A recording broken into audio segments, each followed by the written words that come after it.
I'd like everybody to get ready for us to start the Parks and Recreation Advisory Commission. This is for the meeting of, this is Chair Becker. This is for the meeting of November 5th. Parks and Recreation Advisory Commission agenda. Items listed on the agenda may be taken out of order, presented. 2 or more agenda items for consideration may be combined, and any item on the agenda may be removed or related discussion may be delayed at any time. Backup material for this agenda may be obtained from Luann D. Holmes, City Clerk of the Office of the City Clerk at 495 South Main Street, second floor on the city's webpage at lasvegasnevada.gov. The number 1 first item will be a call to order and roll call. Chair Becker, Present. Vice Chair Niger, Present.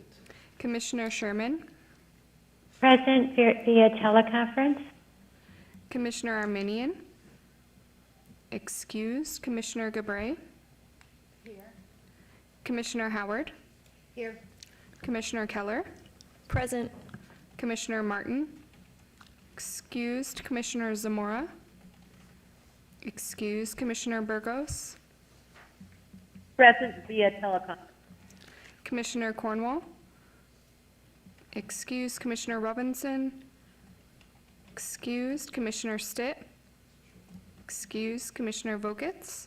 Present. We have a quorum. Thank you so much. Then moving to agenda item number 2, the announcement regarding compliance with the open meeting law. Are we in compliance? We are. Thank you so much. Agenda item number 3 is for public comment. Comment during this portion of the agenda must be limited to matters on the agenda for action. If you wish to be heard, come forward and give your name for the record. The amount of discussion as well as the amount of time any single speaker is allowed may be limited.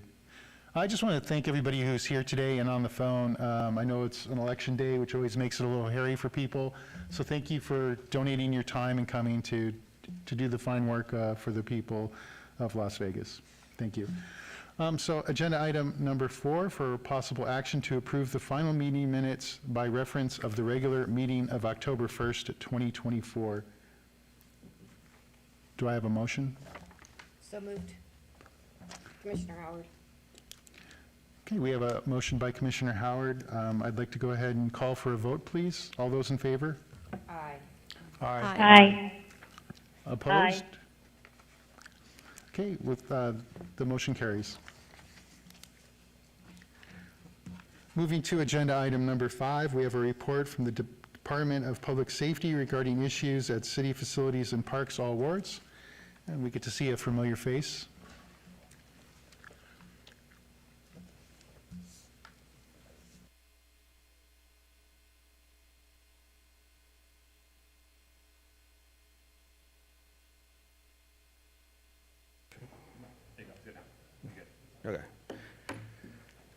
Okay, John Guillen, City of Las Vegas, Department of Public Safety Lieutenant, here to present you the report for October 2024. So I'll start with the second page. That lists our arrests, citations, calls for service, and we'll start with Ward 1. Top 3 parks, Gary Dexter Park, Rotary Park, and Rainbow Family Park. Gary Dexter had 11 citations and or arrests. Rotary had 4 and Rainbow Family Park had 4, and those violations range from park violations, narcotics, and lodging without consent. And then I'll move on to Ward 2. We had Kellogg's Air Park with 9 arrests or citations and Bruce Trent Park with 4, and those violations included business license violations and warrants. We'll move on to Ward 3, and that's our top 3 is going to be Justice Levitt Park. It had 31 arrests and or citations. East Las Vegas Family Park had 8, and Hadland Park had 6, and all those range from park violations and warrants. Ward 4 is going to be Durango Hills YMCA and Bunker Park. Durango Hills YMCA had 2 arrests and or citations, and Bunker Park had 1. And these involved either a warrant or unlawful transfer of license plates. Ward 5, the top 3 was Lorenzi Park, Ethel Pearson Park, and Ed Fountain Park. Lorenzi Park had 30 arrests and or citations, Ethel Pearson Park had 21, and Ed Fountain Park had 6. And those violations include park violations, warrants, and obstructing sidewalk. And Ward 6 had Centennial Hills Park, 1 violation, arrest or citation, and that was a warrant. And before I move on to the next page, I wanted to highlight some of notable arrests that happened between our criminal investigations section and other units of Department of Public Safety, to include Flex and Patrol. In May of June of 2024, there was a series of auto burglaries, stolen vehicles, and other related crimes that was occurring at Doolittle Community Center and Doolittle Senior Center. After our detectives received the case, they developed leads, and in the month of October, they were able to arrest 2 subjects responsible for those crimes, and they were charged with auto burglaries, theft of automobiles, and related charges. The second case I'd like to highlight involved Bill Breyer Park, and it occurred on October 2nd, where a battery with deadly weapon occurred in the park. Marshals responded, took a report. When the case was turned over to detectives, they were able to develop leads, identify the subject, and make an arrest on October 23rd, and those charges, along with the DA's recommendations, were attempted murder, battery with a deadly weapon, assault with a deadly weapon, and mayhem. So I just wanted to highlight those, as those were phenomenal arrests that our detectives made, along with our Flex team and patrol units. I'll move on to the next page. Our trailer cameras are, 2 of the 3 are up and running right now. One of them is down for maintenance. But we have one at All-American Park in response to football leagues that are occurring on Saturdays mostly. Oh,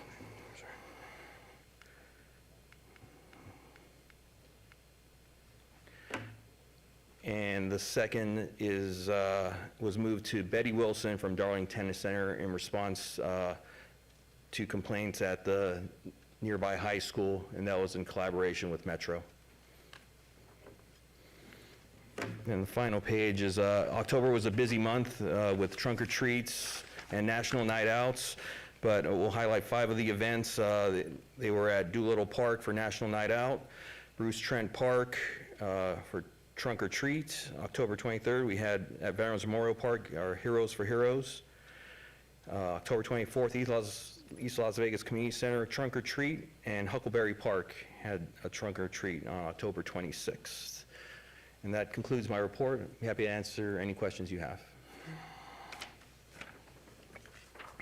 Great. Lieutenant, this is Chair Becker. Could you just clarify what the complaints from the high school were? Cimarron Memorial. Yeah.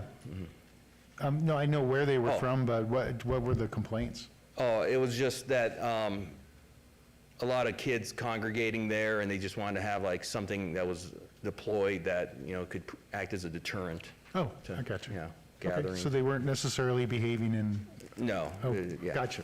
I appreciate that, thank you. Commissioners, other questions? No. Seeing none, I'd like to thank you, Lieutenant, for coming by today. It's always good to see you. Thanks for being here. And we'll be back, I think, in February, so have a happy new year. Okay, very good. Thank you. Thank you. Merry Christmas.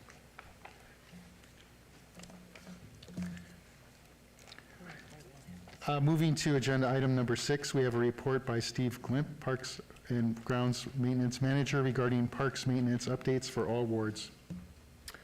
Hi, Steve Glimp, Manager, Parks and Grounds Maintenance, for the record. So this go-around, I kind of wanted to switch gears and shine a light on our volunteer events that have been happening in support of our tree planting efforts. Upcoming volunteer events we have going on, November 9th, we're doing a tree planting at Polly Gonzalez. November 16th, we're installing a native habitat pollinator garden at Wayne Bunker. November 23rd at Essex Circle Park, we're doing another tree planting. December 7th, All-American will just be a cleanup, park cleanup. And December 14th, Gilcrease Brothers Park will be doing a tree planting. These are all in partnership with Get Outdoors Nevada. So if you guys want to attend any of those, they're all at 9 a.m. And if you want to RSVP with Get Outdoors Nevada, you can do that, but you could probably just show up too. So for Ward 1, we recently did a tree planting at Firefighters Memorial with Las Vegas Day School. We had 22 volunteers out and got 16 trees planted. Ward 2, just 2 Saturdays ago at Wallapai Canyon, we actually had 64 volunteers from UNLV, Amazon, and a few other organizations, which I didn't catch, but there were a lot of people there. And we got 20 trees planted. The event went really fast. Ward 3, we did a tree planting event at J.C. Levitt with volunteers from MGM and got 15 trees planted there. Ward 4, just this past Saturday at Durango Hills, we had 35 volunteers and got 16 trees planted. Ward 5, in conjunction with our Parks, Recreation, and Cultural Affairs 75th anniversary event at Lorenzi, we did a kind of a re-veg planting at Lorenzi around the shoreline of the lake. We had 50-plus volunteers and 250 trees and shrubs and perennials planted. And we also gave away 500 seedlings at that event as well. And then going back a little bit, Ward 6, this was at the end of September. We had a cleanup out at the Floyd Lamb Art Orchard, 200-plus volunteers. We moved 65 yards of mulch, and as it says, several tons of weeds removed from the surrounding area. I was actually running the trash truck when they were compacting the weeds, and it was an all-day thing. So that's all I've got. If you have any questions, I'd be happy to answer them.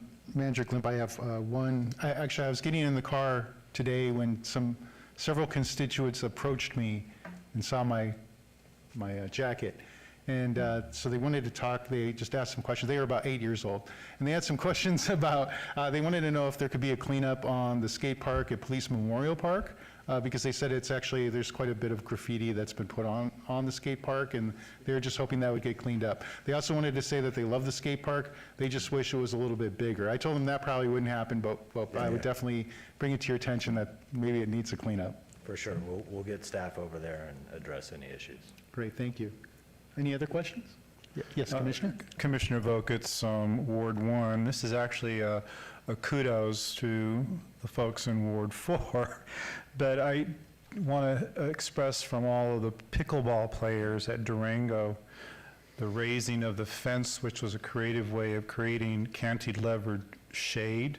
So on the south side there now is a shade structure.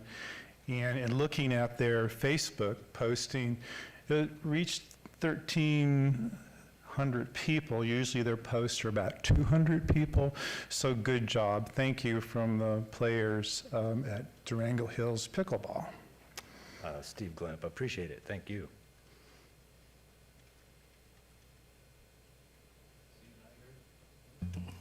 Stephen Iger, just curious if you feel like the size of the skate park is adequate. As a skateboarder, I would say the park for the size of the skate park in comparison to the size of the park is adequate. Yeah, it's not a regional park, so yeah. And if you're 8 years old, it should be plenty adequate. Chair Becker, I did point out if they wanted a larger park, I believe Doc Yes. has a larger skate park that they might go explore. Yep. With their parents, since they're 8. I have another question. Go ahead, Commissioner. Commissioner Gabray, Ward 5. Hi, Steve. Hi. I visit Lorenzi Park this weekend. It looks really great. But I have one question. Even still, we have a sign, "Don't feed the birds." Still, people feed the birds. Any action has been taken? Or they give them any citation, anything? So, I mean, we're not in the enforcement business, so what I've directed my staff to do is if they see bird feeding happening and it's obviously a problem, to report it to the marshals, so.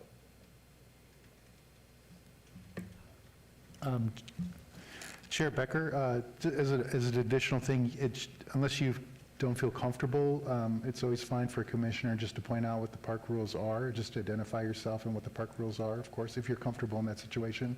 And I'm just taking that from my own experiences, having walked with a park with council members, that they seemed like, there was one occasion that we were walking in a park where there was dogs off a leash, and she had no problem just expressing that dogs should be on leashes when they're in public parks. And I kind of just followed that lead. Thanks. Seeing no other questions, thank you very much. Manager you. Glenn? Moving on to agenda item number 7, we have a report by Erin Radke, Recreation Manager, regarding recreation and center updates, all wards. And she's the one who brought the cookies. Yes. Hi, Linda Ryan, Recreation Supervisor. Yes, I gave you all some cookies and some cards. Just wanted you to have a little flavor of our active adult centers and kind of some things that go on there. I do have the privilege of supervising all the active adult centers within our department. Special events are huge at all of the active adult centers that we have. We have 3 standalone ones, and East Las Vegas is kind of a multi-gen, and each one has its own flavor and character and types of seniors that come. This first slide shows Centennial Hills Active Adult Center, where this month they decided to celebrate everybody's birthdays. A lot of times we have seniors in our communities that come to our centers that we become their family. Either their family has not moved out here with them, they didn't have any family, or they've lost a spouse or a life partner, so we kind of become a family. So at Centennial Hills, they like to celebrate everyone's birthday, and they did that at this special event. East Las Vegas, we had the Fall Festival. You can't really tell, but on stage there, that is our Golden Seniors that they come to East Las Vegas and they do their performances and they have practices, and they came to our event and did a really nice performance for the staff. Our Fall Festival, we had about 1,300 people, all ages were there. We have a really good partnership with the council office as well as her supporters that really bring a lot of extra activities that we're allowed to do there because of their interest in that community. So we are very pleased with the event that we're able to have there. The next slide is our Doolittle Active Adult Center, which was recently remodeled. And there we have Senior Ween, which is our Halloween party for seniors. So we feed them luncheon, and then they come in costume and have costume contests. They play games, and it's just really fun environment. Keeps us young by, reminding them about what we did when we were kids. Our next is Leeburn Active Adult Center here. Councilman Knutson has taken a lot of interest in coming to do activities with the seniors, which we really appreciate. He really likes to cook with them. So he comes and he cooks with them and he talks with them, and it's really a nice exchange between him and the seniors, because then they get to ask their questions and they get to have some FaceTime with the councilman, and they bring up their concerns, and he gets to have a really nice rapport with the seniors there. So we do appreciate his participation and enthusiasm in coming to our center at Leeburn. Oh wait, I went the wrong way, sorry. Leeburn here also, our Tai Chi group performed at the 75th anniversary of the department at Lorenzi Park. We appreciated them coming out and kind of showing people that at any age you can still be active and you can participate and do, a lot of physical fitness. Craft classes are also very popular at Leeburn Active Adult Center, as well as cooking classes. So these are classes that the staff at the center provide for the active adults to come participate in. Here, Leeburn had their Halloween luncheon and carnival, and it was fun because they also played games and they got to have a nice luncheon, spend time together, and then we did a costume contest. I'm not sure if you can tell, Mother Nature won. She's in the green there, and we thought she was a clever costume, so she won for most creative. So our active adult centers are really fun. If you're ever in the area, there's always a card game going on, puzzles going on, a wide variety of activities, table tennis, You know, sometimes we're just there to listen and support the seniors and guide them in different places that they can get resources from. So I invite you, if you haven't been to your local active adult center, walk on in. Everybody's super friendly there, and you're sure to find something you would enjoy doing. So thank you. Do you have any questions? No, I think it was a Thank great you. presentation. Thank Thank you. you so much. Great. Out of courtesy for the Mayor Pro Tem Knudsen, I'm going to go ahead and put this agenda item number 8, I'm going to stay it for now. And so we're just going to take the agenda items a little bit out of order, and we're going to move to agenda item number 9, which is a report by Patrick O'Mara, Deputy Parks and Recreation Director, regarding an update on the Commission for Accreditation of Parks and Recreation Agencies. That's CAPRA accreditation, all awards. Good afternoon. For the record, Pat O'Mara, Deputy Director of Parks, Recreation, Cultural Affairs. I wanted to talk to you a little bit about the Commission for the Accreditation of Parks and Recreation Agencies. This is an organization that is overseen by two different entities, the National Recreation and Parks Association and the Association, let me try and get that right, the American Parks and Recreation Administration, I don't know, it's something like that, AAPRA, but yeah, that's what it is, American Association for Parks and Recreation Administration. Sorry, took me a little bit to pull that out of my brain. So the two of those agencies have come together and created this accreditation process. CAPRA is essentially managed by NRPA, which we are members of. They are the national group that provides best practices, networking, and continuing education opportunities, and things of that nature. And so we'll talk a little bit about what it is, what it does for the city, how we benefit, and what is the plan. So CAPRA is the only national accreditation system for Parks and Recreation departments.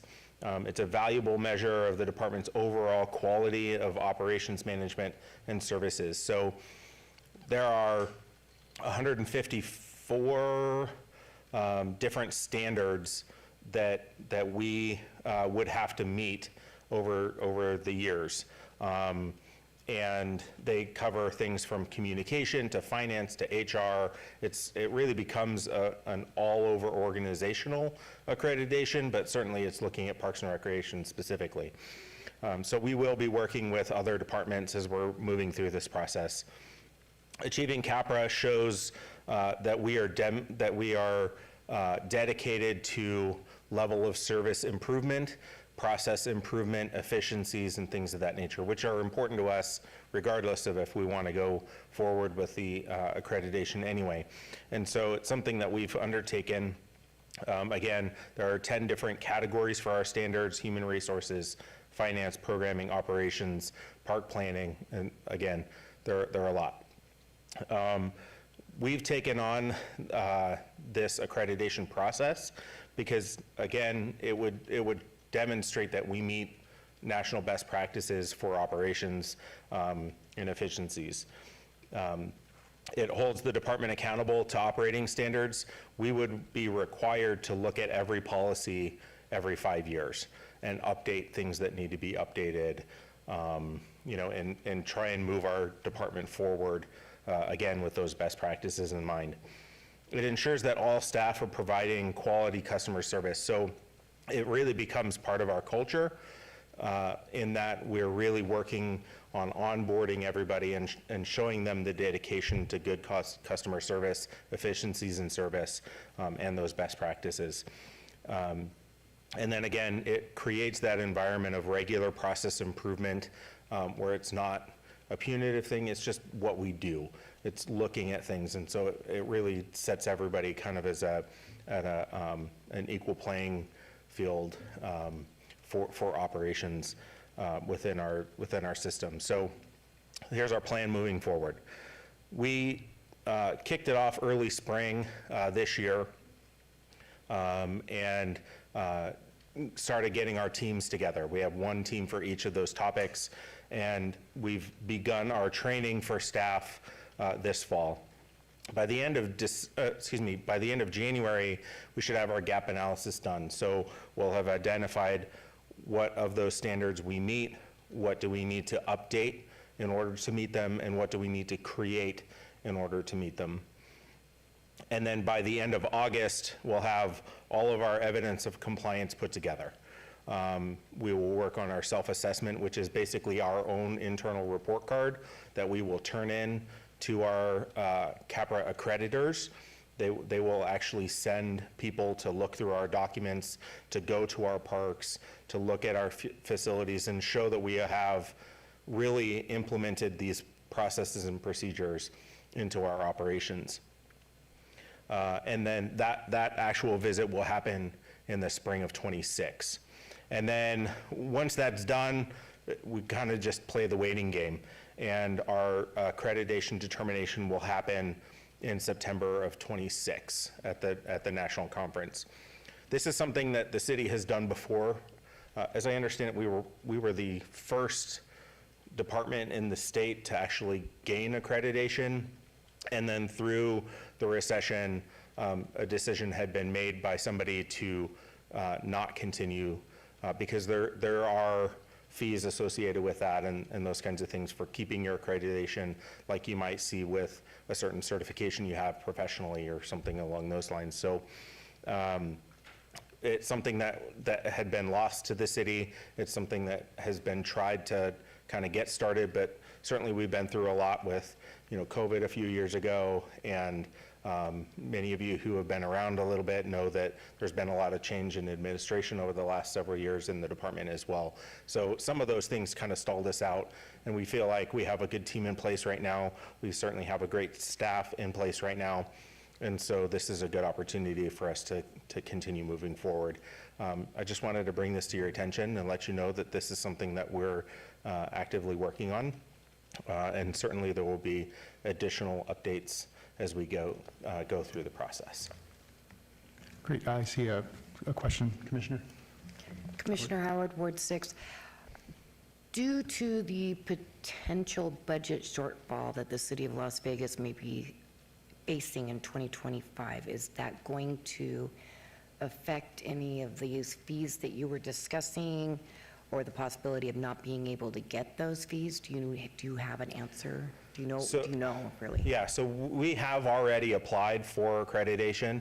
We're kind of coasting along with the application and the approval of that application right now. Certainly, we would need to look at setting aside some funding for the operation within our operations to have those visitors come out. But we feel like we're in a position to continue this and actually, move forward with this for the long term. Commissioner Vokus, Ward 1. I do want to appreciate the presentation. This certainly is congruent with the 2050 plan. And I guess my question for the future, it doesn't have to be answered today, but is there something that this group needs to do to help you achieve your CAPRA certification? As something to take for consideration as we move forward. Well, certainly we'll look at what those opportunities might be, but not at this time, no. Commissioner Keller. Commissioner Keller, Ward 3. Are there currently other cities in Nevada that are accredited? Yes, only City of Henderson is accredited. Don't know how long they've done it, but certainly they've already gone through at least their first 5 years and have been re-accredited, I think about 2 years ago, so. Yeah, Chair Becker. This goes actually back a lot. They've been accredited for a very, very long time. I worked with the City of Henderson Parks and Recreation Department for about 16 years, and my wife had probably another 10 years after that. So they've definitely been accredited for a long time. We've helped out in the process, one of us or the other at least twice, and actually help them get over the finish line on the gold medal. So when that time comes, if there are opportunities where a commissioner might lend assistance, I'd certainly be willing to step forward and help out in that capacity. Certainly, we So, appreciate that. Deputy Director. Any other questions?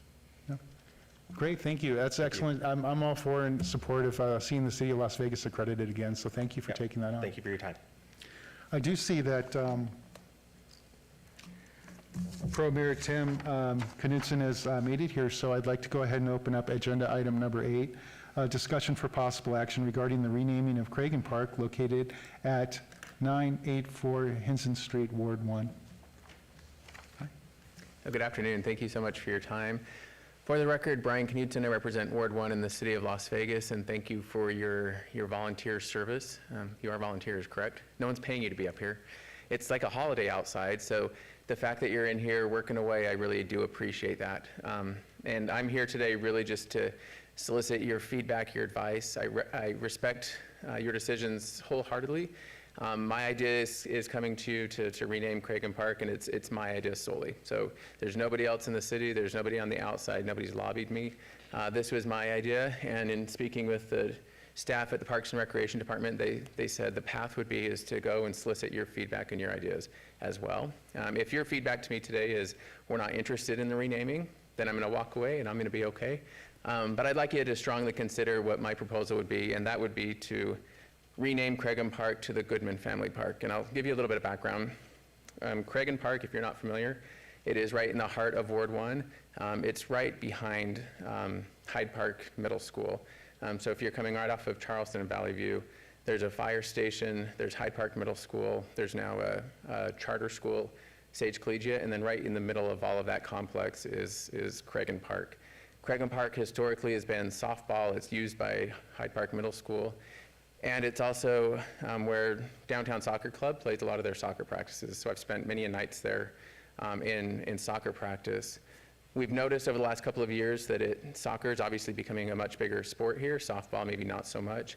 And so a few years ago, while I've been in office, we've been talking about refurbishing the park, making it more user-friendly for soccer practices, soccer tournaments, and then a walking path around that park. The Park and Recreation Department, who've been amazing to work with, have really put a lot of energy into making sure that park is reflective of the neighborhood behind it. When that park, I think it's under construction right now, when it gets completely refurbished, like I said, it's gonna be able to meet more of a demand that our community has, specifically around soccer, but also that walking path around it.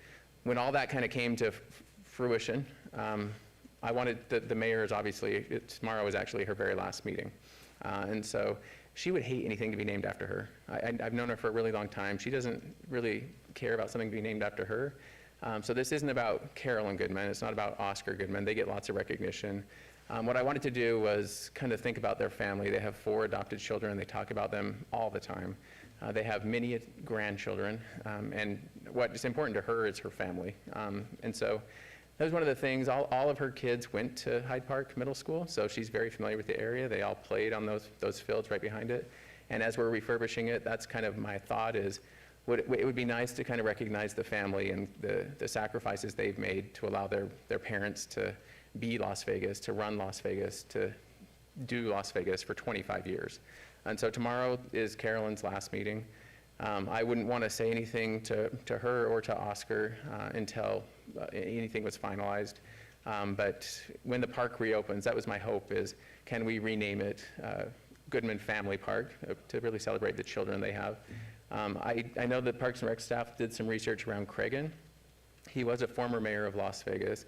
There's some negative associations with him. If you're able to Google him up, there's going to be some negative stuff there. He doesn't have any family and no surviving children, no surviving anybody. So I don't want to discredit the Cragen name in any way. This is just my way of saying, can we recognize the Goodman children? So that's my pitch. Like I said, it's your call. I'm not going to do anything one way or another until you guys are comfortable with it. If you're not comfortable with it, I'll walk out that door and go celebrate the holiday. If you are comfortable with it, then there'll be some steps that the city has to take, and eventually it'll come back for a recommendation.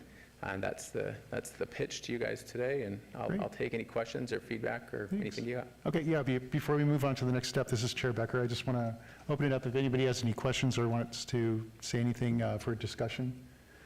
Chair Becker, this is Yep. Commissioner Sherman. Yes, Commissioner Sherman, go ahead. I knew you would have some input. First of all, I cannot say enough good things about the Goodmans. As everyone knows, I did try to get a park named after them this year, and I do believe that they are a family that is considered royalty in Las Vegas, and they probably deserve something even bigger than a park named after them.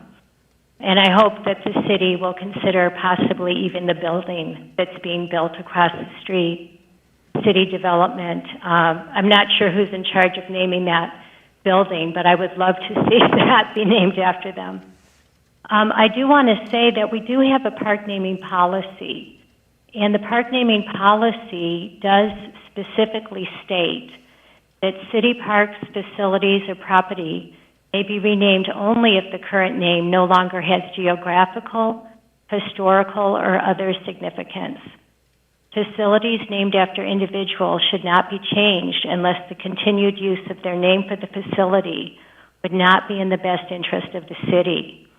Facilities named by deed restriction or other legally binding obligation cannot be considered.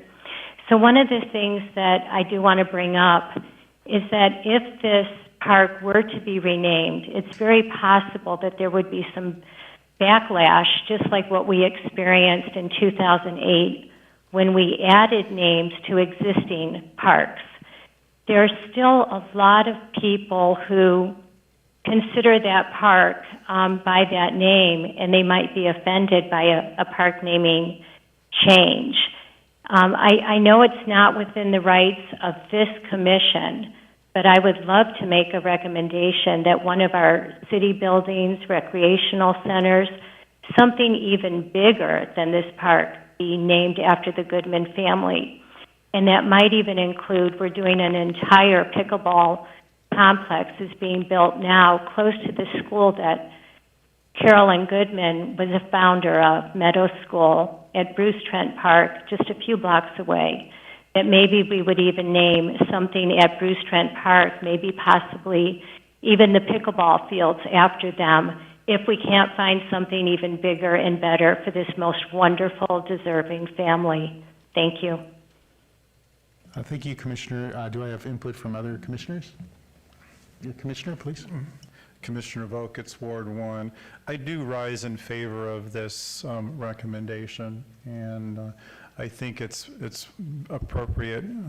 If you drive past that park right now or walk past it, you wouldn't even recognize it. It is a large venue, and I think given the connection with Ward 1, where the Goodmans live and their family and the school, I think it's appropriate to name this park after the Goodman family, and I think it's an excellent recommendation. And if this committee needs a recommendation, I'm able to make a motion to that. But I do have a question for legal counsel. Aren't we supposed to pool the general public? Is there a policy out there where we're supposed to gain feedback? Or can this be something that would concurrently happen as we move forward with the idea of renaming this park? Aren't we supposed to get public feedback on this? Here's my mic. Chair Becker, I'm just going to go ahead and take a step. Generally, the pattern has been is that we do always, anytime that the Parks Department has come to us with a name change, we've always asked them, that's like one of the first questions that's asked is, has there been any public survey or any public outreach to see what the public might feel about any particular name change of a park? That's pretty much a standard question. I'm not going to necessarily have a personal opinion on that right now, but that's my clarification, my history with it. Thank you, Chairman. This is Jim Lewis. I'm with the City Attorney's Office. The question was, is there a policy out there with regard to renaming of park facilities? There is. I would like to pass the mic over to Petomar, our Deputy Director. He's got some feedback and some background that might be able to help you better answer this question. Pat, did you want to? Yeah, Deputy Director, please. Sure, yeah. Pat O'Meara, Deputy Director, again, for the record. So there is precedence for a specific request, a specific request from this council person from the ward in question. So this is in line with, with historical naming, that they actually present their request to the board, then the board can either support that and send it to the city council. They can decide to send it to public input, or they could decide to not consider it at this time. So, but this is not the first time that a city council person has come with this request. We have had this several times. Other discussion? Yeah, Commissioner Keller. Hello, Commissioner Keller from Ward 3. I too favor this renaming to the Goodman family. I think it makes complete sense. The park is in the center of town, their ties to Ward 1, their service to the city. I think it makes sense. And I also don't think that it limits us, the city, renaming a building also. They can get a park, they can get a city, they can get a building. I don't think it's limiting at all. So thank you for bringing this to us. I support this strongly, and I think it's worth any effort or pushback we may get from the community, if there is any. But with all the luck, I hope it continues to go forward, and I would recommend it goes to council to get approved. Any other, I just want to create a bookmark here. Is there any other discussion? No, so what my understanding is. I'm sorry, yes, go ahead, Commissioner. This is Commissioner Burgos. I'm actually opposed only because I do think we need to get the community outreach first, their input first, that we've done as a precedent in the past. I feel like, I just don't think just that our commission going ahead and just possibly offering this as a proposal and then approving it would be kind of premature. Also, I believe Ernie Cragen was a longtime mayor here and served twice in his life. Cragen and Pike, a well-known insurance company that's still in business, is still in effect here, and a very prominent insurance agency. He was also a Navy veteran and was taught in 1917 and assigned to the submarine service. So he played a very important role in our city. And though there may be some negativity, I think if you run anybody's name, including the Goodman family name, there could be some negativity, that's brought up. So I really think that we need to reach out to our community first, especially those in that area, and to get the input first before we move forward. Thank you. Chair Becker, this is Commissioner Sherman. Please, Can Commissioner I Sherman. make a suggestion that the park naming policy be presented at the next meeting that we have to review the actual facilities property naming policy and procedure? It's number CM 107. It's a citywide policy and procedure out of the Department of the City Manager's Office. I think it would be slightly embarrassing for our commission because the policy is very clear, especially on surveying the neighborhood and going through a certain protocol and procedure. And we not only would we be, not going through that procedure that's stated in Section A, but we would also be in direct violation of Section C. And I think we should refer to the official city policy at the next meeting. Thank you, Commissioner. So just so I can corral this for everybody a little bit, so my understanding is from listening to everybody that we do have a standing policy that we may need to adhere to. However, there's also been precedent where council members have come forward and made naming park suggestions like that. So we have multiple paths before us, and I'd really like you to consider this on what we decide to do today. For that reason, we could move on. We can take this suggestion from from Commissioner Sherman to review the policy before we actually entertain this particular naming and not make any decision today. Or we also have some commissioners who feel very strongly that this is the right way to go, and they could present a motion today. I'm not trying to guide anybody in any particular direction. I want them you to decide what you want to do. If you do make the motion, do keep in mind that it may not pass today. It might be a it might be a safer path to do something else, but that's up to you. And so I'll leave that for, just for a second for you to decide what you'd like to do. Commissioner? I know you in particular, Commissioner, had a idea of what you'd like to do. Commissioner Voketz, I've read Section C of the policy that I have here, and I think that we're in good shape. So therefore, I would like to make a motion to move forward and rename Cragun Park the Goodman Family Park. Great, so I have a standing motion on, is there a second? I'll second. There's a second. And with a second, yeah, we have 8. So I have a motion and a second. I'd like to go ahead and open it for a vote. All those in favor? Aye. Aye. Aye. I have 4 in favor. Do I hear any opposed? Opposed, Commissioner Burgos. Vice Chair, I didn't hear. Oh, okay. Opposed? Commissioner Sherman? I will abstain. Okay. And I will also abstain, but on the, yes, sir. So Chairman, just to be clear, we're going to need to get a reason for abstention on the record. It's just what we do with all of our commissions.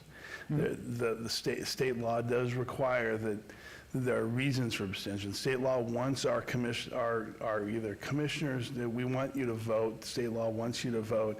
If you don't, that's your choice, obviously. But state law does ask that you describe or explain why it is you're abstaining from the vote. Absolutely. So this is Chair Becker. I'll go ahead. The reason I'm going to abstain from this particular vote has nothing to do with my feelings of the Goodman Family Park name. It's simply to make sure that I'd like to do my due diligence and make sure that this wouldn't be in violation of the policy that we have. I just need clarity on that before I could actually make a vote one way or another. But with that, that would be my reason for abstention. And then Commissioner Sherman, if you would like to. Commissioner Sherman, I'm stating the reason I am abstaining is I believe the Goodman family deserves something bigger and better to be named after them due to their long-standing 25-year service or more to this community, as well as the wonderful contribution their 4 adopted children have made. I would like to see them honored in a bigger and better way.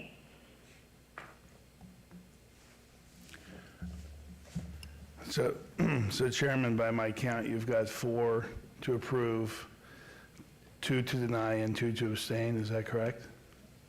No, I'm not sure. I have. I need one clarification. Commissioner Niger, I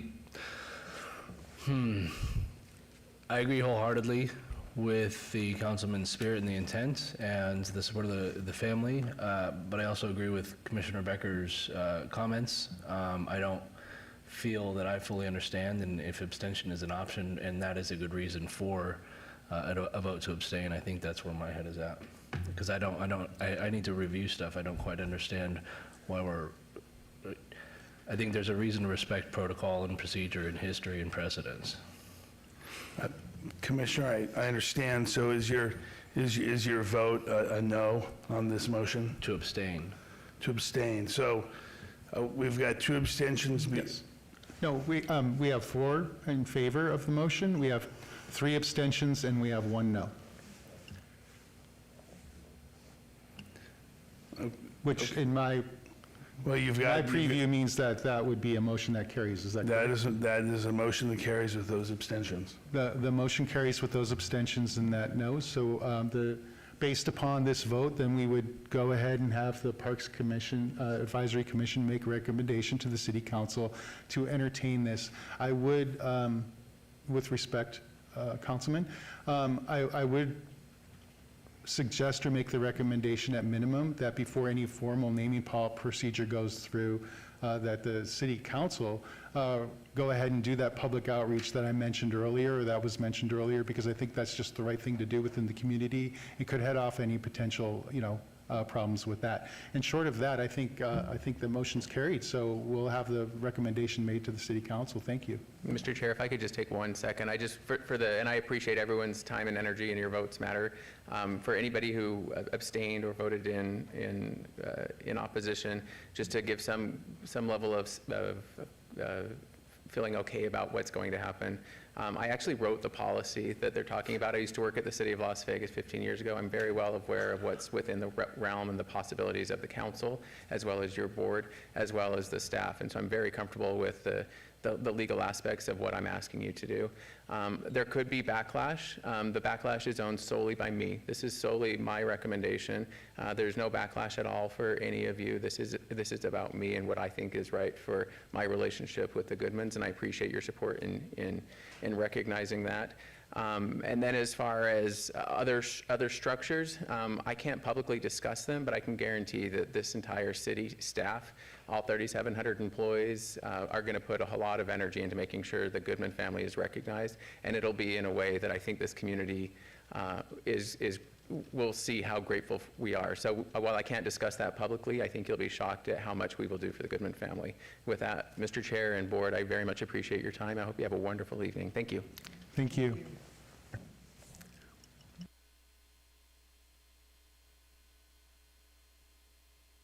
Great, and with that, I'd like to move to agenda item number 10, which is a report by Patrick O'Mara, Deputy Parks and Recreation Director, regarding the development of a strategic plan for the Department of Parks, Recreation, and Cultural Affairs, all wards. There we go. For the record, Pat O'Mara, Deputy Director, Parks, Recreation, Cultural Affairs. So we talked about CAPRA a few minutes ago, and wanted to talk to you a little bit about one of those standards. One of those standards is a strategic plan. Certainly this is not the only reason we're doing it, but it helps that we're trying to knock out two things at the same time. The strategic plan, we are underway now with the creation of it. It'll be a 5-year strategic plan with 1-year goals that we anticipate actually putting together and sitting down with every year as we're looking at budget, as we're looking at planning for our year. And so we're in that process now of that creation. We actually have a meeting next week to start putting together some of the larger 5-year goals and benchmarks, and then we'll work that down. Our estimated completion on this is going to be in April, so we'll bring this back to you at least one more time before we get there, and then we'll share the plan with you probably at our May meeting, maybe June. We'll see when we can get it in once it gets approved and that kind of stuff. But we'll certainly keep you guys up to date on the strategic plan as we're moving forward. So, questions? Just one quick comment, something that's of interest to me that hopefully can be considered with the strategic plan, but seeing how Las Vegas and the city of 100 cities of similar size is in the 50th percentile for senior centers, indoor senior recreation centers, I'm hoping some consideration in the future can be put out there for more indoor or climate-controlled senior center facilities. Thank you. Great, any other? Great, I would like to move to agenda item number 11 then, discussion for possible action regarding the 2025 Parks and Recreation Advisory Commission calendar, presentations, and meeting schedule, all wards. I believe you, Deputy Director, you're going to be leading us on this? I am. I'm with you for one more. So for the record, Pat O'Mara, Deputy Director, Parks, Recreation, Cultural Affairs. As I did last year, I wanted to bring the calendar topics for next year's meetings. We did put in the dates that we are scheduled for. We have those dates already booked in chambers and those kinds of things. This is our normal cycle. So first Monday of the month. As we generally will do, January will be dark, consistent with the last several years,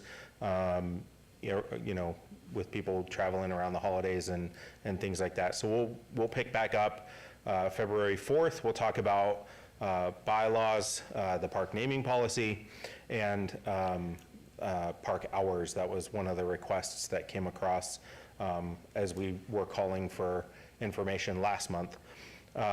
March, and we're still working out all the particulars, but we will have a non-working meeting, so we'll agendize it because there's the possibility of a quorum, but we will not discuss any business. What we will do is actually have a tour of the Ernest and Betty Becker Family Technology Center. We'll go out and we'll have our staff talk to you about the programs that they run and actually walk you through that building. It's beautiful, and so we want to share that with you. But again, it will not be a working meeting. We will not have items for you to consider, discuss, vote on, any of that stuff. So we'll work on the particulars with the clerk's office on how to properly agendize that, but again, not a working meeting in March. April, we'll talk a little bit about the capital improvement programs, some of the adjustments that are happening with, as everybody knows, with the challenges with the possibility of Badlands coming up. We have some shuffling with that, but we do have some projects that are moving through. So I'll talk to you a little bit more about that in April, and then we'll for sure have a strategic plan update where we are in the process and how we're coming along. It won't be approved by then, but we can always add something later in the year once that actually goes through.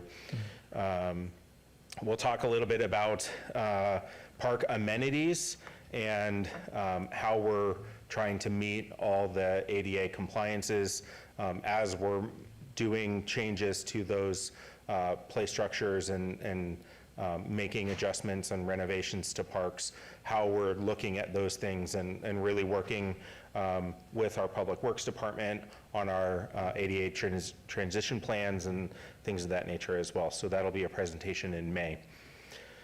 June, we'll give you the regular recap on Corporate Challenge.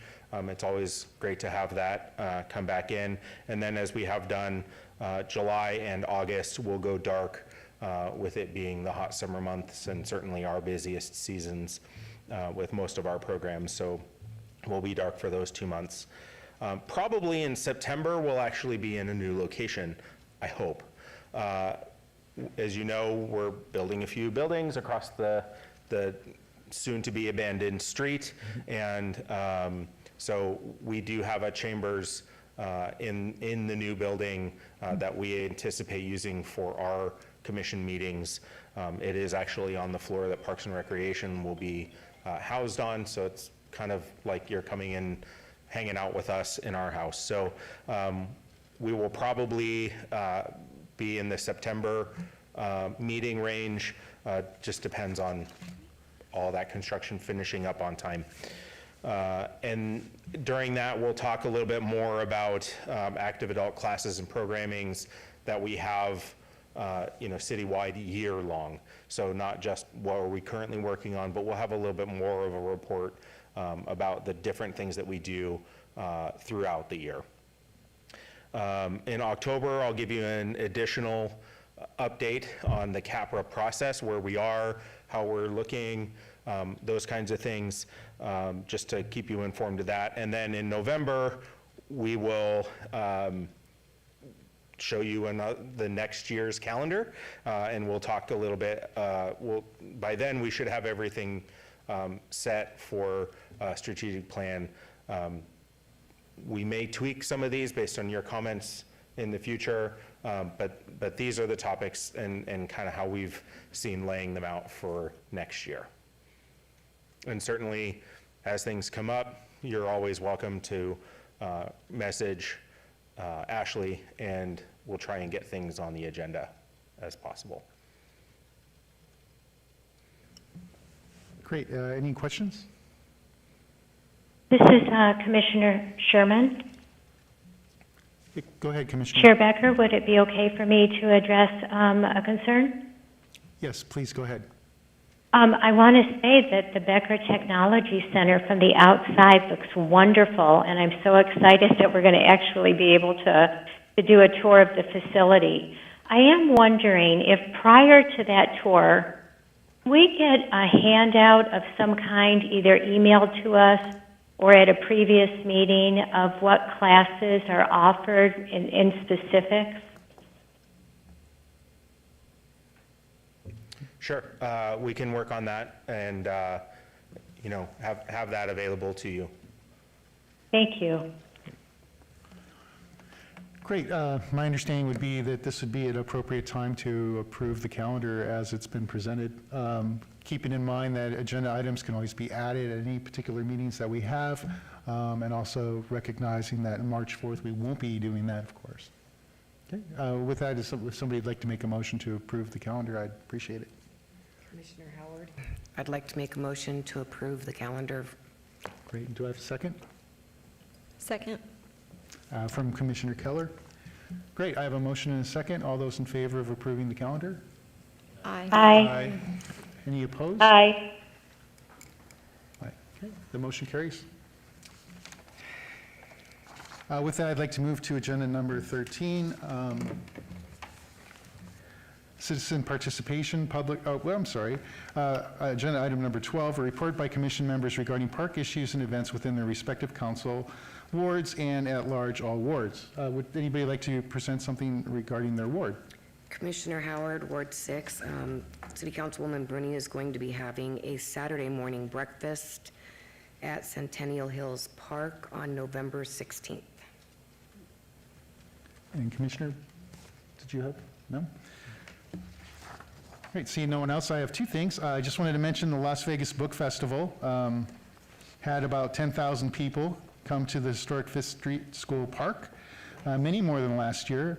Special thanks to Ashley for stopping by my particular tent while we were there. I'm already looking forward to next year when, I'll be lucky enough to do that. And I think it's especially important to mention, we actually had some photos, there we go, almost. Oh. We actually had some photos of the Las Vegas Book Festival. There we go. So you can see that they actually divide up the park, so there's a big, huge kid area, and then there's also sort of like an adult area, and you have a lot of speakers, and you have a lot of people in tents. So if you've never been out, go ahead and do that. This just happens to be November, which is Family Literacy Month, so it's a good time for you to encourage anybody to read books, etc. And then the second thing I'd like to do is putting on a different hat. In Ward number 2, Councilwoman Victoria Seaman is hosting a document shredding and medication disposal event from 10 a.m. to noon on Saturday, November 9th at Veterans Memorial Center, located at 101 Pavilion Center Drive. It's always a good idea to shred those documents and, of course, avoid putting medications down the drain because it contaminates our water system and supply. So that's kind of what I have to share for this particular portion of our agenda. Seeing no one else, we can go ahead and move to agenda item number 13, which is citizens' participation. Public comment during this portion of the agenda must be limited to matters within the jurisdiction of the commission. No subject may be acted upon by the commission unless the subject is on the agenda and scheduled for action. If you wish to be heard, come forward and give your name for the record. The amount of discussion of any single subject as well as the amount of time of any single speaker is allowed may be limited. Seeing no one here for the public citizens participation portion of our agenda, I'm happy to call that this meeting is adjourned. Thank you.